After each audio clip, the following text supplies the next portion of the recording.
So we have a question from a viewer about the bonding bill, and that is with respect to projects that the panel would like to see included or excluded.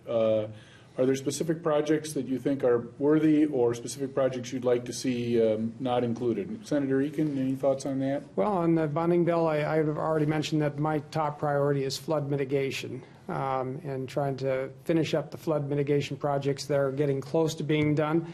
As you know, if it's close to being done, it doesn't really do much good. You got to get that last piece in place, and until you do so, the investments that have been made thus far don't really provide much benefit. So we need to make sure we finish those things up. The colleges and the universities, I think the asset preservation projects that are out there, the HEAPR projects as they're called, these projects need to be well funded in order to maintain the buildings that we currently have. And I think that's a top priority in education. I'm carrying legislation also to expand a diesel mechanic facility at M State in Moorhead. That's a growing area of the economy. Obviously, we're an ag-based economy, and there's a real demand for that. I think that would be an economic boon to our area.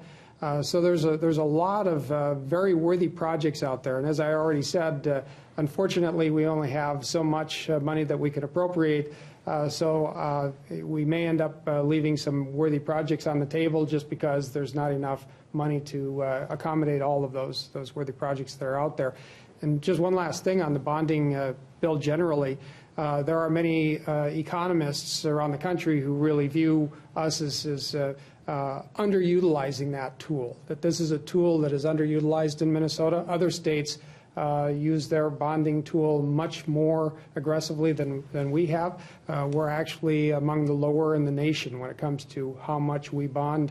And the bonding tool is again, very, very important to the economic vitality of our state moving forward because it's all going into our infrastructure.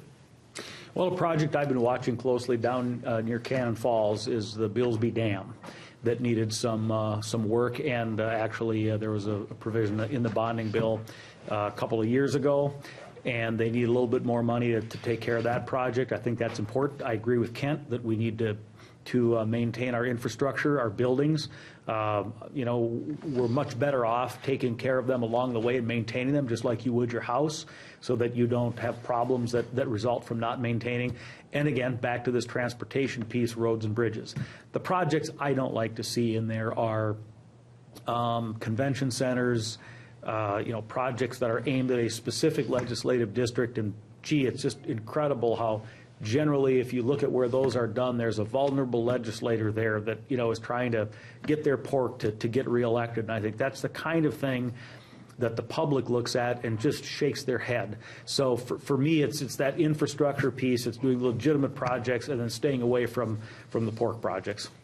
I think we, too, need to look at projects that save us a lot of money in the long run, and that flood mitigation falls into because... And I forgot to mention that. I'm completely with you on that as well. Yes.